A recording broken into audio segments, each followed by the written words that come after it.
Good afternoon, ladies and gentlemen. Welcome to another exciting, another wondrous Propagandacast from your host, Imperial Dane, Master of Propaganda. We are off here to 2 versus 2 on Moscow outskirts. It's been a bit while since we had this map. We shall be watching Milk Police and Bigrat fighting for the Soviet Union. Fighting for socialism. Rolling out for the 5th Mechanized Corps, opposing CoH and Ciez, fighting for Germany, for the Reich. Taking on the guys here of the 3rd Panzer Division. Commanders, by the way, are anti-infantry, Soviet industry, and mechanized support here for Milk Police.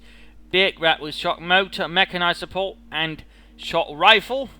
Ciez, who's got staying on for Jaeger armor, and CoH here, who's got Jaeger infantry, assault support, and Jaeger armor as well. But back to Milk Police, who's starting out with a support weapon company Star and Maxims. No infantry so far. Personally, something I'm not a huge supporter of. We'll be noting here a pretty risky start there from Ciez, starting out with a sniper, a Scharfschütze. With a more regular start here for CoH with grenadiers and an MG42, and more regular as well for Bigrat with more infantry. Port still being secured. Bit of spread up there. Ciez now, of course, will be rather exposed here initially. One wrong move and he could go down rather quickly, and easy manpower down the drain. We have taken it. So it's rather vital to keep in mind there. Maxim following up though from several points. Additional conscripts arriving there. Grenadiers there arriving for Ciez, so he's finally getting some infantry. Good, good. Pioneers setting up position there, probably a bit of a reconnaissance move. Getting a bit of an idea what's awaiting. Machine gun ready. Units rolling up there. Look right there, another engagement over between Pioneers and combat engineers. A few points there being fought over. A bit of a standoff at both, basically in both cases. No. Maxim setting up his sniper, by the way, holding fire, and there we go. First shot. One Maxim crew member down, but not the gunner. Gunner is moving up as well. Sniper gets the gunner this time around. There we go. Pioneers could rush out and get the engineers, but it looks like they need to secure the coupon there. Gunners enforcing things here. Oh, they've already taken a bit of damage. MG42 holding in the infantry, we need support at least from that angle. Though of course they can move back, vault over here and get over the other way around. Guys getting utterly pinned to the ground. Snipers continue to kill. Maxim gunner down there. Standoff continues over there. Things look a bit more chaotic here for CoH at the moment. This Pioneer's playing moved on. The grenadiers here not doing well versus the combat units inside the house. And the MG40 getting flanked, Bigrat executing a very nice flank assault right there, forcing CoH to fall back, in fact collapse positions. Further pushed up here the Maxims, despite being slowly drained out by the sniper grenadiers, once more trying to cover. Another Maxim arriving here. We do find his infantry on the way here for Milk. Please. Another sniper kill, already 8 kills within the first 4 minutes of the game. 9 kills. And he's actually making a bit of a catastrophic mistake, getting too close to the submachine gunners inside the building, which surprisingly results in someone getting rather brutally gunned down. The sector is at risk.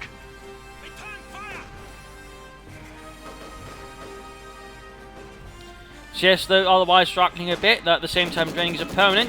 We're noting here that the Milk Police is actually retaining his Maxims here despite being rather heavily wounded. At the very least, he should consider maybe merging one with a conscript squad, because he very much risks a swift strike or two, clearing them out. And we got a second sniper running for Ciez, rather bold play. Canadians don't need to get away, they're getting absolutely shredded here by so many machine guns. Yes, comrade. Gun crew standing by. Port there being secured, counter-attack going in there with some conscripts. That should definitely sort things out in that department. We are ready. Except if Milk Police decides to run straight up to the Pioneers, so sending some. There we go, looks like Ciez loses all nerve and retreats. Maxims though need to get out of there. Down to 1 man, and there go he retreats. Other Maxim moving up though. Maxim cleared out on retreat. Oh no, Milk please. Why did you do that? That's just 2 Maxims down the drain.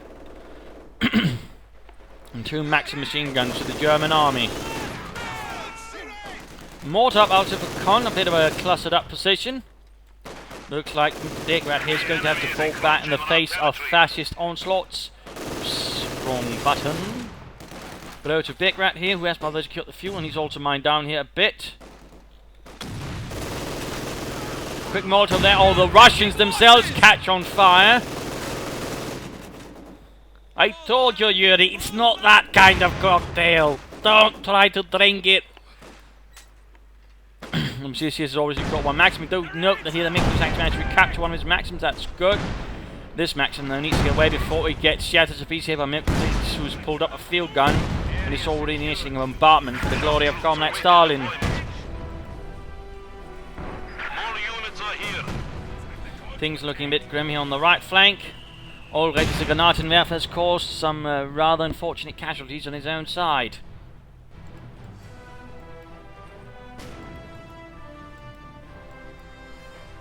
Your predecessor died a hero.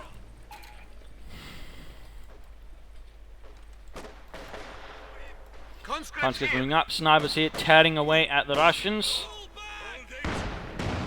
With a scope to give air for the freeze, although the Kar-98K technically was the more used and also the superior sniper rifle, since it did overall have more firepower in each shot, which generally tends to be more the key when you're sniping rather than rate of fire. Well, Max has been pushed forward again. Very little infantry. We're noting here, by the way, shock rifle infantry, and we're noting shock rifle infantry, or shock troops are running there for Bigrat. They're getting caught by 2 Maxims and a veritable storm of bullets. Unleashed by these large machine guns. Snipers are doing what they can to support, but the guns are definitely not having a fun day. And a quick barrage discourages the snipers from doing anything. Although I have to say this position with the field gun is rather risky, since he could end up not being able to get it out of there. You know, Yuri, I can't help but feel we might have caught ourselves in a corner here. You think so, Dimitri? Yes, I do, Yuri. Well, fuck you. And there you go, Bigrat continue pressure over there. Shock shooting what they can over here as well. Infantry have made the ultimate sacrifice. And it looks like Bigrat lost the squad most heroically. Might have been the cause of this Granatenwerfer. Then he's here though, getting called off, going straight for the retreat path. Nicely played there by Bigrat, by the way. Nice little tactical maneuver. Ciez though is struggling despite his snipers sort of really draining out his opponent. I mean, they're not really good at pushing forwards. So there's a slight headache right there. We're also noting here an early tank of tank command there for Milk, please. Armor might then be on the way. One should also note there's actually discrepancy there in fuel, so luckily he's gone for Soviet industry. Otherwise there's no way to explain how he's got more than almost twice as much fuel. The only way that can be explained is Soviet industry, comrades. Giving him more fuel. Mine's going down there. Chucks from in now going MG42, but there we go. Nice smoke grenade there. Pushing through the fog. Laid down on themselves. Quick grenade, but he do see retreats in time. Another unit went down there for Bigrat. He's suffering a bit heavily there in the face of fascism. But unfortunately, we'll note here that Ciez is quick to lay down the support armor corps himself, having skipped the light mechanized company, which on the other hand, Khan is laying down the foundation for right now. Going to see with the light machine gun acting as a bulwark against international socialism. While Khan is struggling on the right flank, we only need to be able to freeze up. He's only got Jaeger infantry there, so able to the Jaeger infantry upgrade. Another smoke grenade, good job there, allows him to close in. A good little assault tactic there with the shock troops, by the way. Basically pop up smoke grenades to move in. Taking this, and they've got a grenade on the retreat path, almost perfectly timed, but sadly almost doesn't quite cut it. In the end, the Grenadiers only escape with a bit of dirt being poured over them. Both the Ciez Grenadiers now could like this machine and give air snipers moving forward, so they need to be a bit careful. One wrong move and they could end up very dead. And we see here that rapidly Milk please reinforces his forces with the T-70 light tank, using the extra fuel he's getting in. In fact, he's now the one with the most fuel of all the players being acquired. 42 per minute. Gunners here charging forward, but they're getting absolutely punished here with the T-70 light tank. We are taking fire! It is ours. And in fact, right now he has a chance of breaking through and doing some terrible damage to the Germans, since the Germans, in fact, have no anti-tank defenses at all. A nice use there of Soviet industry. The question is, of course, can Milk Police then fully capitalize on it and punish his opponents? Ciez or Con, though, or maybe Ciez here very soon could at least, yes, there we go, get a Stug out, which could definitely provide him with some armoured support there, versus the light tank Scourge. Then he's fighting against the conscripts with the Gewehr for the Fleas. At medium to short range, they will then have the advantage thanks to the Gewehr for the Fleas. The long range, they will then actually begin losing to the conscripts. There we go, fighting away. More mortar fire. Gunners are almost getting wiped out in the process. All of his gunner squad seems to be equipped with Gewehr for the Fleas. Bit of an interesting choice there for going longer range combat there for Con. In time close to Ciez, very close to getting the Stug. All guys caught with that machine gun. He's in there, could cut them down the retreat.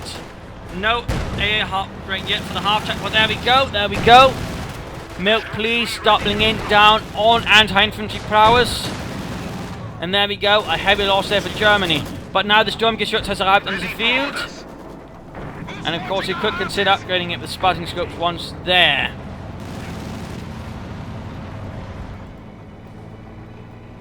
But a lightly armoured death patrol there from Milk Police, promising a swift and violent death to any infantry if caught. But now the Stug could prove to be the counter-argument to that. That machine gun firing. And there we go, nice hit from the Sturmgeschütz, getting the T-70 squarely in the backside. Forcing all of a sudden here Milk Police to be a lot more careful, although he's pulling up his field gun to sort of try and deter the Sturmgeschütz. A nice move.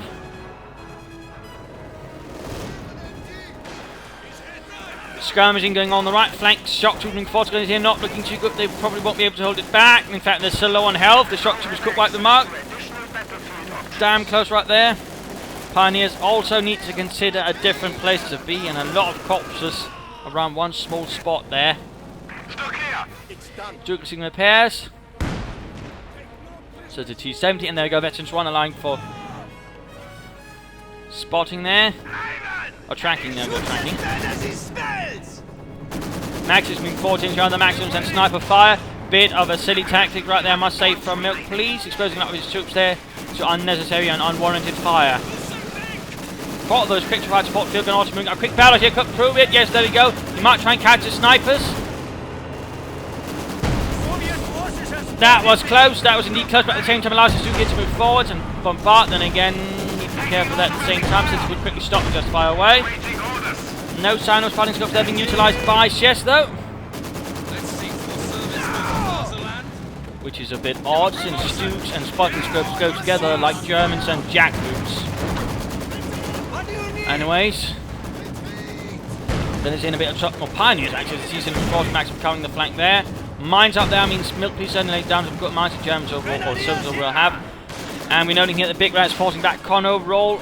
Soviet domination over the Germans. Victory points are definitely not in their favour either. Stugs, they're doing an accounting service of Germany.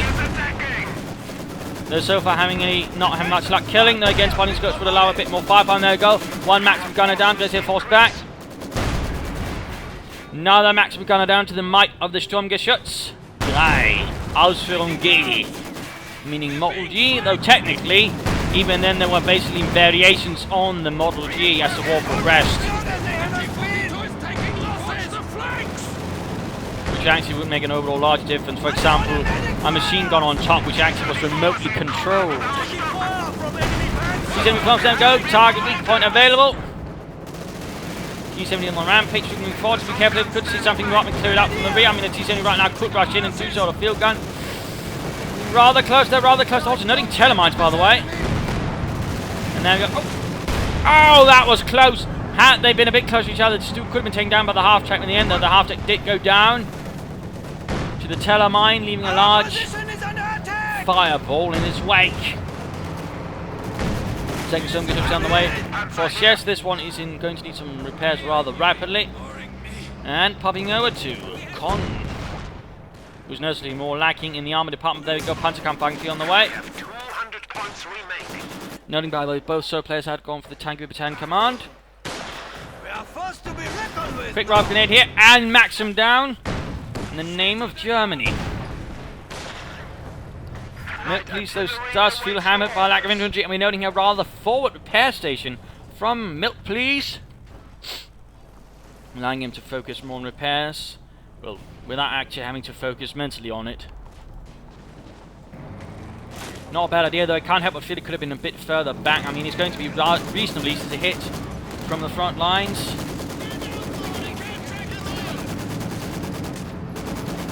Stuke doing mechanic support, second Stuke moving up, going to focus up, good. T-34 taking another hit from the Sturmgeschütz of Doom. And there you go, Panzerkampfwagen 4 mobilizes here for CoH and 3rd Panzer Division. Enemy forces are securing our territory. Sturmgeschütz advance. T-34 might be making a fatal mistake, but no. Looks like it will be able to escape the wrath of the fatherland for now.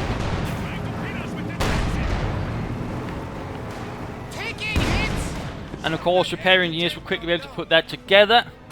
That repair station will definitely prove its weight worth in gold. Oh, bit mistake there by CoH. He actually moved his attack forward a bit too forward. Now goes moving in. They could try and get off it. Then T-70 was rather more thinking about the field gun. And there you go, T-70 looks like, yes, it get down. It went down. Stuke needs to get out of there. Field gun almost down as well. No tracking though. And there you go, field gun crew murdered. So engaging in between the T-34 and the Panzer IV. Mines going off somewhere over the rainbow, but not quite. Ah, a tripwire flower mine in this case actually didn't do any damage at all. A bit rarer. But a moment of then, the Panzer IV engine is utterly wrecked. T-34 not a chance now taking on the Panzer IV one-on-one. Meanwhile, this Stuke needs to pull back. Heavily damaged. Oh, Ciez. Other Stuke needs support. Target civic point. Helmut, target civic point. But no, Stuke went down there. Claimed by the crimson hand of the Soviet army. But there goes Stuke avenged its comrade, gaining actually 2 and the Schützen in the process. Panzer IV, they're almost down. Nice flank there by the way, but the T-34 could get it. He could get it. One more shot there from the 76.2mm gun. No, failed to penetrate. Panzer IV though fails to hit, and Panzer IV went down. A field gun pushed up here, but Bigrat seals its fate in an incendiary explosion as the fuel cooks off. And there go artillery barrels going on the support position there. Conscript almost getting marked some with the field gun, but no, ultimately makes it out, only shattering the fence.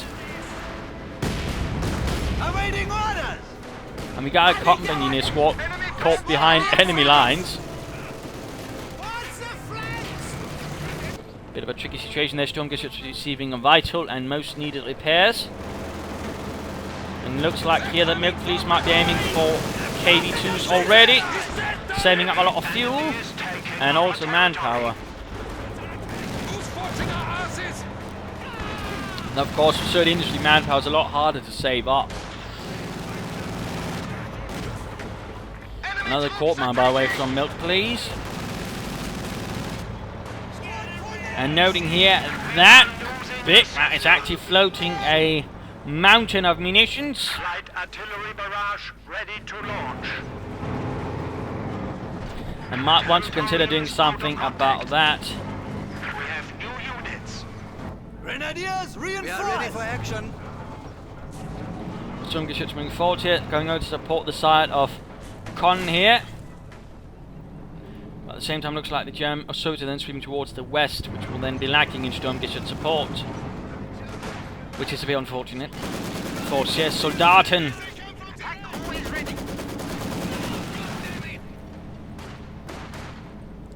Looks like, in fact, both Soviet players are now saving up for some heavier armour. And I assume a KV2 could definitely prove to be a bit of a headache there for the Germans, so at the same time one would also maybe suspect Ciez. No, not saving up maybe for some elephant tank destroyer. Considering he has gone for Jaeger armour. Then again, he's far off from it if he does try that. Another Panzer IV here for Con. Quick Greifer grenade here. They've been outfitted with new weapons. I'm surprised he just keeps upgrading them with Gewehr 43s though. Grenadiers pinned by heavy fire! Bit of an odd choice there by Con, I have to say.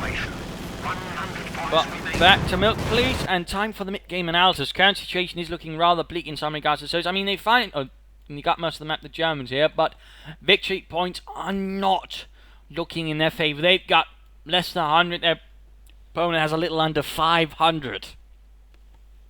That is a massive gap in victory points, and that's definitely going to be something the Soviets could exploit as long as they don't get desperate or completely reckless and sort of try to quickly close it. Not considering casualties, in which case the Germans could definitely have a case for getting back solidly into the match. That's definitely going to be sort of a looming potential threat over the Soviets. A sort of Damocles, if you will. Or Damocles ski. Anyways. So Germans are securing most of the map. They are getting some nice chunk of resources in then, which would definitely help them get back on the fight. But as for the Soviets, they are slowly beginning to lose ground again. The lack of infantry for Big Milk, please, I rather suspect is one of the causes to a certain extent. And also, Bigrat at the moment seems to be a bit lighter on infantry as well, which rather makes it a bit harder for them to sort of make any movements, any progress, any attacks of a more solid basis. I'm also surprised they don't have any artillery. They've got field guns, of course, can sort of work as improvised artillery to a certain extent, but no mortars. No Katyushas. I mean, they're very, very lacking in the artillery department, which is to a certain extent giving the Germans some advantages. In particular, Ciez's snipers can work a lot easier if they don't have to worry about something dropping down from above with rather explosive intent. So that is definitely something they might also want to consider, at least either of them, since both of them have a support weapon company getting a mortar, a Granatenwerfer. Then again, with the KB2 set up, I mean, that could also work quite nicely as artillery as long as it's set up in the proper position. He's certainly not far off from it, so of course that could prove to be one way, pushing forwards with that, shattering German lives left and right. And of course, same with Bigrat here, though notably more infantry. An IS-2 on the way. He could definitely stand to get a mortar. Then again, he's probably saying for that one to sort of push through the fascist lines as well. For the Germans, on the other hand, I mean, more armour would be a nice idea, but then again, they're a bit lacking in fuel overall, in particular compared to, say, milk, please. A fuel cache could be a good idea then for the Germans, in particular, if he's absolutely insistent on getting the Elephant Heavy Tank Destroyer. A fuel cache or two would definitely prove to be quite helpful. On the other hand, the rest of his forces looking reasonably solid. He's actually got artillery. So does Korn. I mean, the Germans actually have some light artillery in the form of the Granatenwerfer. Infantry looking alright. I'm still a bit by all the Gewehr 43s. I do think you should consider at least one light machine gun to sort of help even things out. A few mines though from the Germans would not be a bad idea. But back to milk, please. Back to the fight. Also, a quick look in damage. Reasonably equal. In fact, the only one sort of really ahead is milk, please, actually, in terms of kills. So, yes, of course, with a massive advantage. Now, otherwise, again, reasonably close. So, except for victory points to a large extent, some things are rather equal. But there we go. A barrage from a German field gun. Half-track down to taking a shot there from the enemy field gun. Consul's getting absolutely shredded. Shock moving forward. Might want to pop a smoke grenade. And there we go. Smoke grenade up. Pushing through it. And there we go. KB2 up. Shock troopers sink once more. Contact collapse. There you go. Panzer IV provides a stopping point there for the Soviet assault. The KB2. The bigger brother of the KB1, armed with 152mm gun, was also much more thickly armoured and much more of a menace, particularly in the early war, to take out the overall nerf. A lot of them were producing, which was also one of the major issues of the KB tank. And there were a lot of, oh, there we go, Panzer getting failure, but this is victory 2 T-34. A notable victory all then for Bigrat. He could already have this engaged in one, but there we go. We do see that Ciez is quick to provide vital German support here with the Sturmfleet Schutz victory 2. And there we go, target weak point as well. This could be the end. Bigrat could have been caught here in a trap, but we do see the KB2 moving forwards like a massive giant. And there we go, one hell of a shot there, already taking the Panzer IV down below health.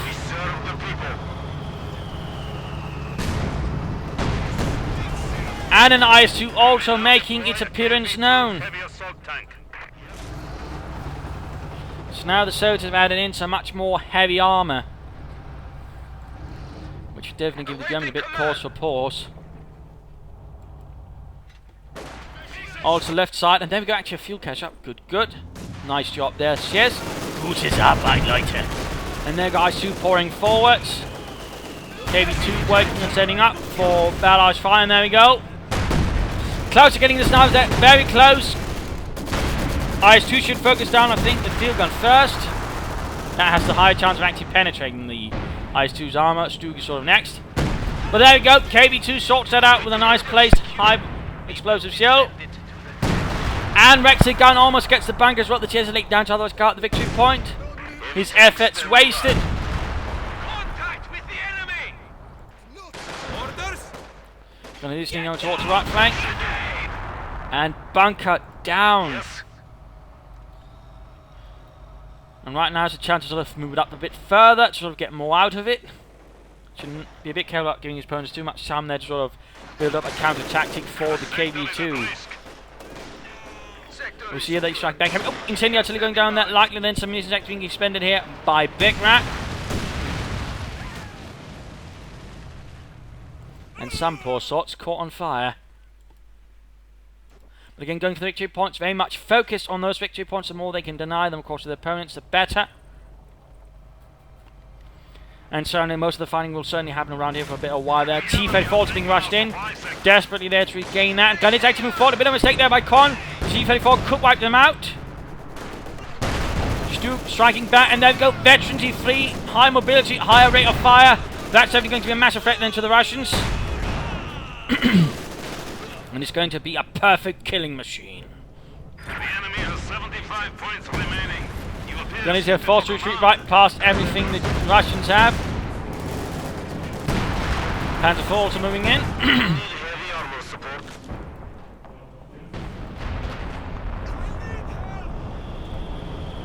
IS-2 though has taken quite some damage, should be rather expediently repaired before it's too late. Another repair station, actually a brilliant idea from Milk. He's got certainly the munitions forward in, particularly also around the KV2, would also prove quite beneficial for that. So really, Schnell repair station. Gauntlet Stalin demands it. And of course the KV2 around the victory point, he allows him to sort of hold on to it better. It could be they're going more into the defensive now, having suffered rather heavy losses, in particular Milk Please is now rather crippled. But still, repair station here would be an excellent choice, in particular getting that IS-2 repair, but also keeping that KV2 repair most of the time. Panzer IV making good progress, please be careful. The second Panzer IV moving in. Oh! Second one moving in, took the hit for the first one. IS-2 though intervenes, allowing the T-34 here to escape the Veteran T, close to Veteran T3. Panzer IV kaput. Oh dear, here Con might have overextended himself. Ah, close to knocking out his own tank over the KV2. Pack 40 flanking in, well played. IS-2 needs to get back, then again the Pack 40 needs to be careful here. And there we go, nice hit there from the KV2. The Clement Model 2. One of several variants. Another one which saw more popularity in the mid-war to late war was the KV-85. Which is basically a KV tank, sort of more or less with the same armament as a T-3045. I don't think the turret was a bit more heavily armoured. But there you go, nice hit down the Stug, Veteran T3, Veterans 1 there for the KV1. Elephant Tank Destroyer makes a bold move forwards there. Ciez could be a bit reckless there, but the KV2 so far is failing to sort of clear it out. A second KV2 then arrives, a second one. Enemy forces are attempting to capture our territory. Incendiary tip strike going, and we're seeing, hearing though, the Jericho trumpet knocking out the field gun. This KV2 needs to be a bit more careful though, needs to set up behind some cover as well.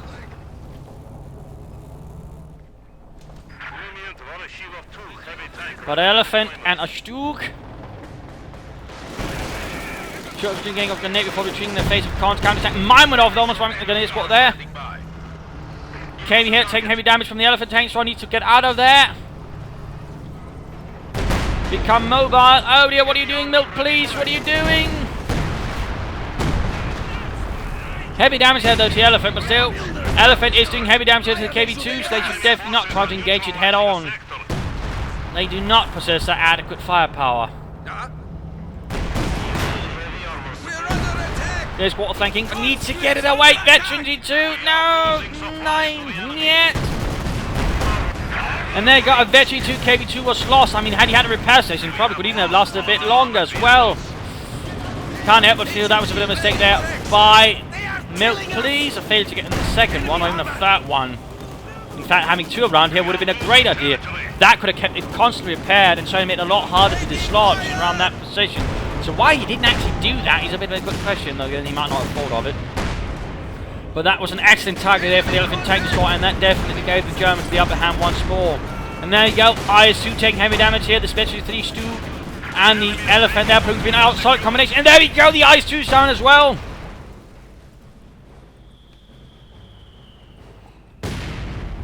The Stu being an excellent assault gun was of course also an excellent tank destroyer. Generally, it performed well in many roles and certainly was also quite popular throughout the war. In fact, it was so popular that things like the Jagdpanzer IV and the Hetzer were actually attempts to make another kind of Stug, which was actually under control of the Panzerwaffe, rather than the artillery, which was actually where the Stug belonged and actually caused a lot of friction throughout the war between Guderian and the artillery. Because the Stug was actually a part of the German artillery and that was a separate entity to a certain extent from the Panzerwaffe and so on. So there were some interesting things. I mean, occasionally they still end up somehow with, say, tank destroyer battalions and other things, but largely, I mean, they belong to the artillery, so little fun fact there. KV2 pulled back. Still surprised at the lack of further repair stations from the So's actually over to Bigrat here. Got a bit too caught off in the lovely Stug action. Very close eventually here for this T-34. KV to continue fire. It's a much more defensive and a lot less helpful position there. Grenadiers are going down there to the heavy firepower. Victory point down to 31. Clearly hoping to sort of just fight around those instead. An incendiary artillery barrage right here would be good. That's not going to happen. Germans are definitely looking a lot stronger now.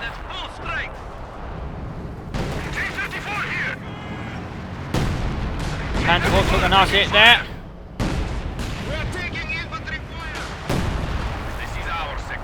Heavy fighting all over the place.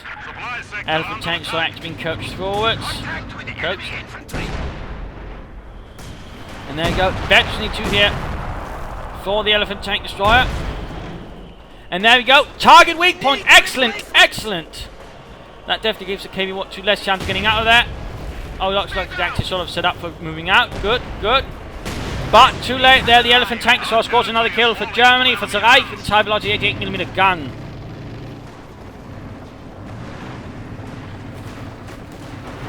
And that very much looks like that could have been a finishing moment there. The Germans are definitely looking a lot stronger now.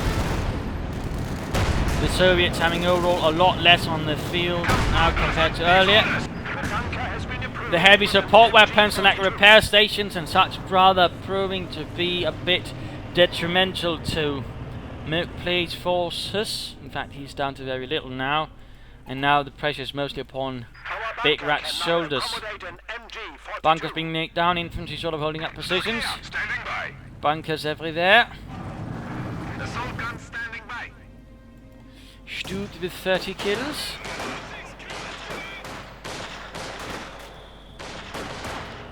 Mortar fire going in, almost taking our unit there. And veterans EVF for Cons, Granaten Werfer, we see Cons flanking in. Panzer IV on the move. Constant having a lot of Panzer IVs, but interesting enough, they've never really survived very long. It's quite, in fact, they lost a lot of Panzer IVs without really having anyone get close to Victory 2, which is a bit unfortunate. Telemines up. Germans definitely taking no chance here with the Russians. But then again, the Russians now have a really small chance of getting back in the fight. If a T-34 is dispatched over here, they might still be having a chance of cleaning up that bunker. But overall, the amount of force that the Germans now will have on the field is going to be rather painful, of course. At the same time, Milkplace with that lower manpower income is also in a bit of a tricky position. It's a lot harder for him to get back in the field. Although he's floating quite a bit now, he's probably waiting for some more doctrine heavy arm and some desperate bit to get back on the field. Maxim down here, encountering massive German opposition, including that veteran to Stug.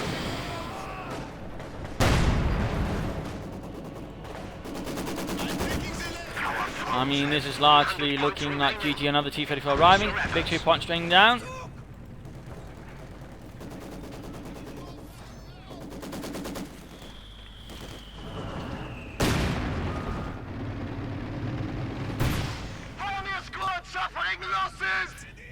Flare man went off there. Yes? 2 tanks left. I mean, currently one would argue that Con is the weaker of the two here. He's definitely got a lot more worn out forces and certainly also a lot less veteran armor. Nice fight there for T-34. Bigrat though keeps striking back like a cornered rat.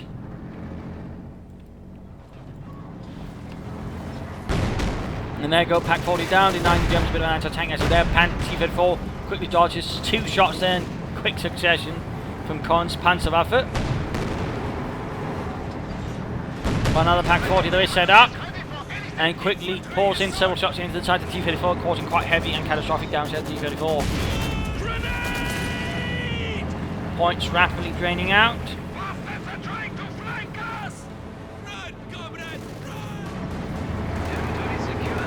There go veteran T-34 going against with 2 Panther 4s. Pack 40 joining as well. That's going to be a rapid retreat here for Bigrat. His T-34 almost going down. Almost renewing his goals moving forwards. It rather looks like he's really aiming for another KV2, a last gamble. The last roll of the dice there from Milk Please. T-34's not looking good, both heavily damaged. Panther 4's not quite in a bad position though, they are not looking too good either. Trying to get forward there, and up. 1 Panther 4 down, Stu making good progress here. 35 kills, squad wiped out. Ciez's Stu Wrath is undeniable, and there you go, pushing in the T-34s, a desperate gamble here by Bigrat. The Panther 4's apparently too low for a couple of other things. Pack 40 though might get one, and looks like Bigrat might have pushed his back, but there you go, bounced off the shot there from long range. Small stroke of luck,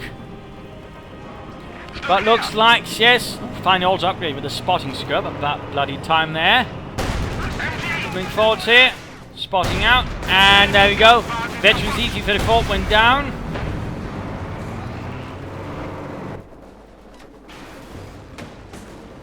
And there we go, one last KV2, one last armored beast poured forth from the Soviet bestiary.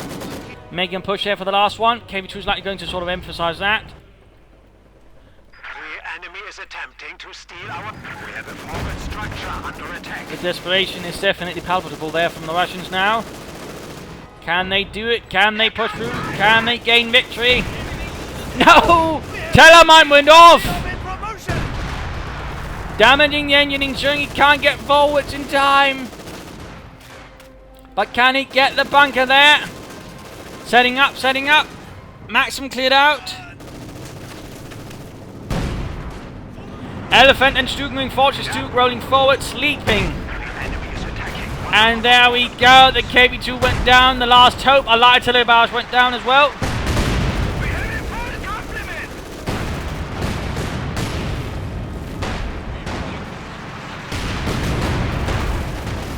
And like the Grim Reaper himself, the Stug rolls forward, bringing only death to the Soviet people.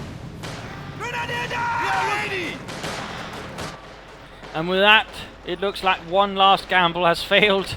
Milk Please is now completely broken. The only one having any chance of making anything here is Bigrat. But now faces the combined wrath. Oh, finally got a veteran 2 Panther as well, by the way. But now facing a much more stronger Con, and of course, a Ciez also ready to pounce down. Victory points are still low, still reasonably low. In fact, down to 20, 19. Interesting enough, even at this... Oh wait, he doesn't have the munitions short. I'm still surprised they didn't get up more repair stations. Panzer 4 is ready for battle. Another Panther 4. Panzerfire!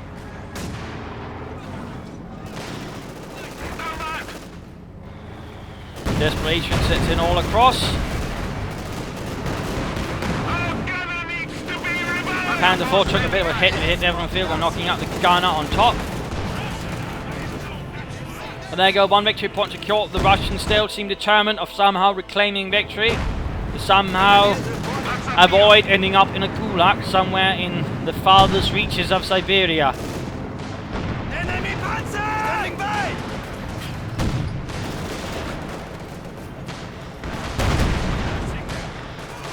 Grenadiers!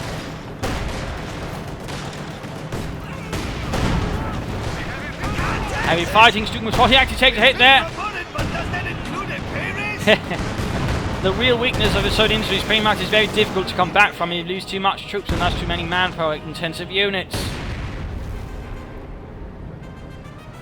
But also suspect is rather also one weakness he rather hit is his own, which is he didn't really use the repair station very much. He should have been using that one a lot more, particularly all the munitions he had throughout the fight. Had he done that, I think he'd been a lot harder to sort of get his units wiped out with him, particularly in that KV2 right here. Put some 2 repair stations, I think would have done a lot to sort of keep it in the fight. Defender went down, this dude continues to murder away. But this largely looks like game over. There we go, GG, well played. Might as well speed up here. There was a small chance they could have come back there for some of those 5, 7, 6 last minutes, but in the end, they really couldn't pull it through.